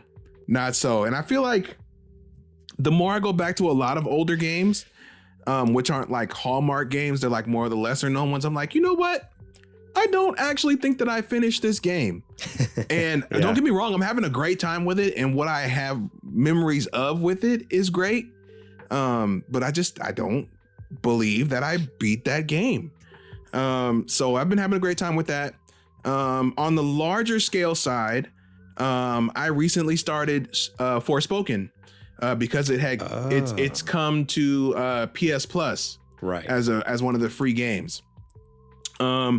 I want to give Forspoken a fair shake, because on paper, it is everything that I ask for in a game. It is a high fantasy magic wizard game with a black protagonist that is heavily magic weapon based, and it's got all these creatures and this open world that you can go through. And I just want to know if there is somewhere in there a good game. Yeah. And I said this in a post or somewhere. I said I just want it to be okay. And if it's okay, and I will be able to put up with the dialogue, which at least for right now seems very cheesy. And I don't know if it's supposed to be that way because the main character is a dork, or if it's just that cheesily written. Well, it remains to be seen. But I am really pulling for this game to just be okay, because I'd love to, look back on it and be like, you know what? Forspoken got a raw deal. There was this is the classic sign of first game potential. Mm-hmm. And you know how a lot of times when the first game is like, oh, it was all right, and then they get a chance to do a second one, and then the second one actually rips because they've been able to go back and take all that feedback and improve on literally everything from the first game. But I mean, we won't get that chance because that studio closed, unfortunately, and got absorbed into Square Enix. But it would have been fun to think, you know, oh, this one actually wasn't that bad. I wish we could have got a 2 to see how good it was. Yeah. So those 2 are my like big actually playing, and I've maybe also dabbled in about 30-45 minutes of Tales of Symphonia here and there. Okay. Because I have my GameCube set up on my oh my god, my dresser. Okay. Or my entertainment center right now. And I just like, you know, turn it on and kind of run around for a little bit, fake like I'm actually gonna, you know, start another playthrough, but I'm not. I don't have time to commit to it. But yeah, no, those are the things that I'm playing right now. And I'm having a great time. Nice. How about yourself? Myself. Well, I initially, it was funny. I just copied and pasted this list from the show we did 2 weeks ago where we skipped it. But before that, we were on like 3 weeks or 4 weeks off or whatever it was. Like we took a big break for Christmas and everything. I guess it was 3 weeks. So it's been like what? Now this is 5-6 weeks where we haven't talked about removed what we've been playing. So at the time, initially, my list started out actually with some movies and some shows. I just want to quick shout out a couple things because we don't need to go too super deep because I wanted to talk about these games, but I just want to say the Secret Level series on Amazon Prime. It's a lot of fun. It's not groundbreaking. It's nothing crazy. Like I know like people are giving it bad reviews because like, oh, it's just whatever. I'm like, I don't know. For the IPs I really care about, these are pretty dang sick, honestly. Like I heard the Mega Man one was awesome. So I haven't seen the second batch. So the last time I watched it is just they released like the first like 7 or 8, and then they waited a few weeks and then released. So I actually just found out last night that they have the rest of them up. So I need to go watch them. So like Mega Man was part of that. But like the Dungeons and Dragons one, phenomenal. The Warhammer 40,000 one, oh my gosh. I was gonna say, I know that was probably right up your alley. I don't care if you're a Warhammer fan or not. You need to go watch this because it's such an epic action sequence. It's just like 15-20 minutes of just like one of those, I don't know. It's the whole time just like, heck yes. Oh, hell yeah. Oh, man. Oh, my gosh. Yeah. It's just like, I just couldn't like contain myself. This is the biggest grin. And like, yeah, I'm a fan of 40K, but also just from like this is so epic. Like, no dude could watch this and be like, oh, this is boring. No, this is cool. This is cool. Okay. So I highly recommend the Warhammer one. And then what was the other one? The Pac-Man one's wild. That's what I've been hearing. It's insane. And apparently there's actually a game coming out this year that's kind of based off the same concept, but like these things were developed not together. Like it was one of those things where like Secret Level, like that story was written by those writers, and then I think it's like an indie developer is making a game that's very similar to the concept, but again, like they weren't connected at all. It was like one of those things like they both got announced and released at the same or like around similar times without anyone knowing that either one was working on it. It's kind of cool, like actually, but it's dark. It's super dark. Like it's not your not your like daddy's Pac-Man's Pac-Man. like a monster, right? In this one? Kind of. Or is that part of the story? It does. Yeah. You need to check it out. You need to check it out. It's good. Okay. It's really good. So yeah, the Pac-Man one, the Warhammer one. I feel like there was another. Oh, the Armored Core one I was disappointed with. Really? Yeah. I mean, it was cool. Don't get me wrong. But I feel like the action sequences were cool. But I was expecting like a cooler story. And we didn't get that. It was kind of, I was like, oh, you literally got Keanu Reeves in an Armored Core short. And like, this is what you do with it? I was kind of bummed. In an Armored Core. What are you going to do about it? Yeah. So it was epic to watch, but it was not like exciting story wise. So I was kind of like, okay, whatever. But yeah, Secret Level is great. The second thing I was watching, actually 2 other things, but I wanted to let you know, I've never watched a Studio Ghibli movie in my life until like a few weeks ago. And we started with me and my wife, because she was interested too. We watched My Neighbor Totoro. Ooh. So that's what we started with. Let me tell you, fantastic. Not what I expected at all, honestly. But I loved it. We both were like, oh, this is so cute. This is so fun. Like, absolutely adored it. I had a good time. I'm like, okay, well, that was like an older one. It's like classic Studio Ghibli. Let's jump to like modern day. And I saw The Boy and the Heron was on Amazon Prime, or because we have a Max subscription. It's all on Max. So we watched that. Wildly different movie, completely different like vibe to it. I'm like, what is happening? Like my neighbor is obviously like, okay, this is like a kid's movie. And then The Boy and the Heron, I'm like, this is like a grown-up movie. Like, this is existential right now. This is very, very different. But very much enjoyed it still. Like, even though it's a different vibe, really loved it. Can I recommend your next pick? Sure, yeah. You need to get Spirited Away out of the way. It's Miyazaki's like his magnum opus. Like, if you look at his career, that's what everybody is gonna say. Like, that's his like top work overall, like to the general public. And I would say that would be your next one, in my opinion, would be Spirited Away. And then you'll be like, I mean, I guess you already get it with Totoro, but like when you watch Spirited Away, you'll be like, oh, I get it. I get why Ghibli is what Ghibli is. Yeah. Okay. So Uncle Gamer in the chat says, ooh, gotta watch Grave of the Fireflies for a good time. Yeah, that's a great one too. And I would probably hold off on that one for you, because it is also pretty heavy, especially certain parts of it. Until you can get that range. I have to send you a list. Yeah. That'd be awesome. If you could, send me a list with like kind of like, like an order, or like a watch order almost. Like, hey, check these out in this way. I think maybe I'll do like a light one, a heavy one, a light one, a heavy one, and kind of make you just bounce back and forth so you're not watching one kind consistently. Yeah. Uncle Gamer says, yeah, very heavy. Like, if you don't cry, you might need therapy. Yeah. So that's why I'm like, I don't know if I would start you off with that one right after Totoro. Maybe let's keep it a little bit lighthearted still. But yeah, so loving it so far. I'm excited to watch more with Trudy. I'm just glad that she was like into watching them. It's like, hey, what do you think? She's like, yeah, let's do it. I'm like, oh yeah, sweet. Let's do it. Oh, sweet. But as far as games, thank goodness you're here. I played and beat that. It's like quick, like 2.5-3 hour game, in and out. Tell me it's good. Tell me it's good. It's phenomenal. By the end, I will be completely honest.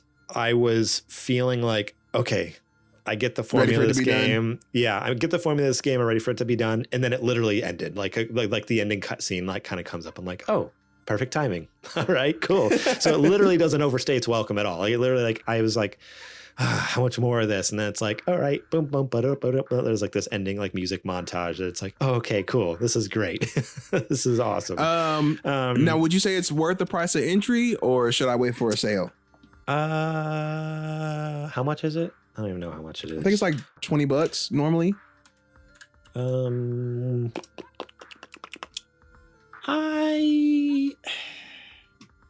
It's on Steam. It's on sale right now for $13.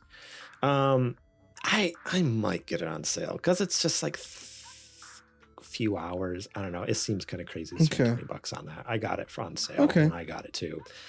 It is really good. It's really good. That's what I'm gonna say.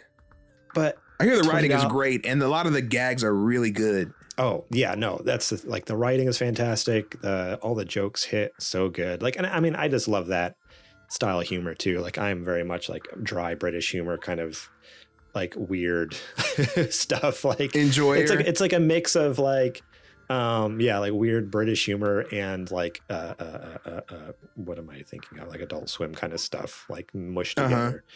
So yeah, definitely check it out. I don't know if I'd spend 20 just because of the length of it, but I mean, I would. If it's a good experience, I don't. Yeah, now that I've played it, I think I might spend 20 on it just for the to support the devs. But right, Yeah, it's good. It's good. It's worth it. Yeah. Check it out. I mean, a game could be 10 minutes. If it's the best 10 minutes I've ever had with a gaming experience, I don't care. That's true. You know what I mean? That's true. Yeah, so very good. Check that one out. The other one was Resident Evil 4. I'm like 4 chapters in, and with this one, honestly, I'm enjoying my time. I've never played Resident Evil 4 before, but I think how do I say this? I was expecting, I really love Resident Evil 2 remake. And then, what was it? With the Resident Evil 3, it was kind of like fine, you know? It was just, you know, they didn't really, it wasn't too much that they did interesting from 2 from that. So it was kind of like, oh, okay, this is whatever. And I was excited about 4 because I was like, oh, this is a chance for them to do something new and different, you know? It's a new environment, all this stuff. And then it kind of was like, oh no, this is just whatever. I know that sounds bad. It's not whatever. I think what's rubbed me the wrong way with it is I feel like they're like reusing assets from 8, honestly. There's a lot of stuff that feels like having played 8, and I'm like, oh, 4 feels very similar vibe-wise, I guess, maybe. Because it is a different environment. You know, one's in is 4 supposed to be like in Spain or something like that? Some Spanish-speaking country. Yeah. And then 8, obviously, like more Eastern European kind of Transylvania kind of thing, you know, whatever. But I think for me, though, it is the not trying to think how to explain it. I'm loving it. Like I am having a good time, but there is too much that just kind of feels and looks the same from 8, which is kind of a bummer because I was expecting it to be like, oh, well, as far as in the remake trilogy so far, like 2, 3, and 4, it's very different. But unfortunately, having just played 8, I'm like, oh, like it just feels samey in some ways as far as environments and stuff. As far as the story is interesting. I think that's another thing that's kind of I'm surprising me with the story though, is this way they're telling the story. Is it? There's not really a lot of like cutscenes. It's a little less like, because I feel like 2 and 3, especially 2, like there were some good cutscenes that kind of told some good stories and different points of view and stuff like that.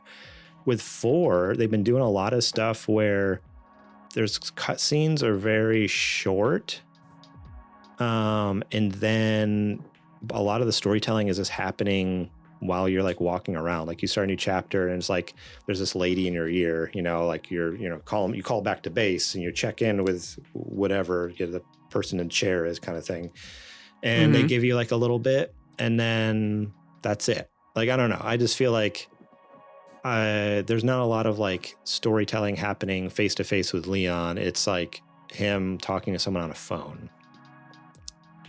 So I don't know. I'm sure I know I'm very early in it. Even like at chapter 4, I'm not even halfway. So I have a long ways to go. And like I know a lot of that stuff can change. Like more storytelling. I seem to remember another game series where nothing really happens, or not a lot happens in person, and the character seems to talk to a lot of people on a phone-based device that you love. Yeah, but you're right. But I think the difference is that's not what I'm looking for in a Resident Evil. Okay, that's fair. Like when I play Resident Evil, I think like, oh, I'm anticipating more cinematic, over the top, and I don't know, more of an action game. I'm looking for the more action side of things, and so far, the action feels kind of lacking. It's just kind of like the game literally starts and there's a little bit of a cutscene and then it's just like, okay, you walk into this village and you start getting attacked by people. I'm like, okay, there's no setup for this. All right, cool, whatever. Which I know that's the point, like, because Leon's not expecting it either, but I fight some people and then I just start like moving on with a mission and it's like, oh, there hasn't been like any more story beats given to me, but they expect me to just like move on and start doing stuff. Like, I don't know. It's just weird. It's just, the whole thing has been weird. I just recently had a boss fight on like a lake And it wasn't even like a boss fight hardly. It was just like, you just got dragged around in a boat and you just threw spears at the stupid thing. I'm like, what the heck? Like, I don't know. Where I know the one you're talking about. Where I remember like boss battles and like some of the other Resident Evil games being so epic. And this one just felt like I wasn't in any danger at all. It was just like, just get dragged around and throw spears. And the most frustrating thing is just missing, you know? Right. I don't know. So I'm not hating it by any means. Like, I am 100% hooked. Like, any chance I have time to play video games, I'm excited to fire it up and play it. But it's just not scratching the itch I thought, like the Resident Evil itch I had, like some of the other ones had. So I don't know. It's always so interesting hearing someone who doesn't have the history with RE4. And I also don't know how different the remake is. Like maybe who knows? Like maybe the original one is honestly better in some ways because of this stuff, or maybe not. Maybe this is all the original one was too. But I hear that they're pretty like faithful. Obviously, there's some differences because they've had time to go back and do a lot of quality of life adjustments. But I think they said that most people say that the core of the game is still there.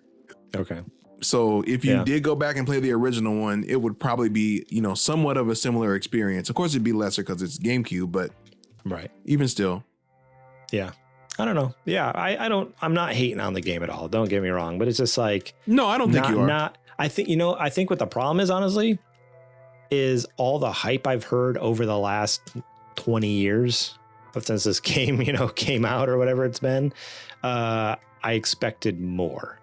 So really my expectations were out of whack based off of like, people have talked about this game like it's the best Resident Evil game. It's the freaking like one of the top horror games. Like, people lose their minds over Resident Evil 4. And so I've gone into this expecting something that's going to blow me out of the water. And so far it's just like, oh, this is kind of more of the same, but in most areas, and even kind of lacking in some of the areas I would have liked it have been, more amped up in. So Uncle Gamer says you got reverse spoiled. Yeah, I guess kind of. Like, I didn't get the story spoiled, but I just got so hyped for it. I expected something like the best game ever, and it's like, oh, this is just fine for a Resident Evil game. I will say, Garrett, that this game does have a little tinge of the you had to be there thing, right? And you saying that you wish that it had more is a result of the fact that the games that came after this and were inspired by this did have a lot more. So that's the standard that you're measuring this game up against. But you also have to take into account that the reason that, I just said it right, those games wouldn't have the level of not gimmicks, but like controls and systems and all that if it wasn't for RE4 coming out and introducing the skeleton and blueprint for that. That's true. So by nature, RE4 is going to be a lesser product. Even if they remade it, they still have to be faithful to the original product, which just because it was first is going to be lesser. It didn't have a chance to iterate on itself. So, just something to keep in mind. Yeah, I guess with like Resident Evil 2 remake though, like that blew me away. Like, I was like, oh, this is so incredible. And then 3 was fine, not terrible, but just fine. And so I was kind of, I don't know, again, hoping for that feeling that I had with Resident Evil 2 remake. And I'm like, oh, no, I'm not having that. At least not yet. I don't know. Maybe, again, I'm not even halfway through. I'm still just with the first few chapters, like chapter 4, I think, or something like that. So I got a long way to go. Something could change and hook me. That happens a lot of times. I talk about games on here, and then like a week later, I'm like, guys, this game's the best game ever. Like 1 week, it's the worst thing. So we'll see if something changes and hooks me. But at this point, I'm kind of like, that's just fine. It's good enough to at least keep me hooked. Like, I'm excited to keep playing it and finish it, but it's not enough for me to be like, this is, this should have been my game of the year last year, kind of thing, because that happened the year before where like I played Dredge later, I played Dredge in 2024, but I gave it my I'm like, I'm changing my game of the year for 2023 to this from Armored Core 6 because it's so good. This isn't doing that for me. I'm not like, oh shoot, I should have voted for this. It's kind of like, oh no, this is fine, but we'll see. Right. Stay tuned and maybe hear more of my thoughts on that. All right, Adrian, I think that's a good place to end the show. 2 hours in. Ooh, baby. Maximum episode. Thank you all so much for listening. We appreciate each and every one of you.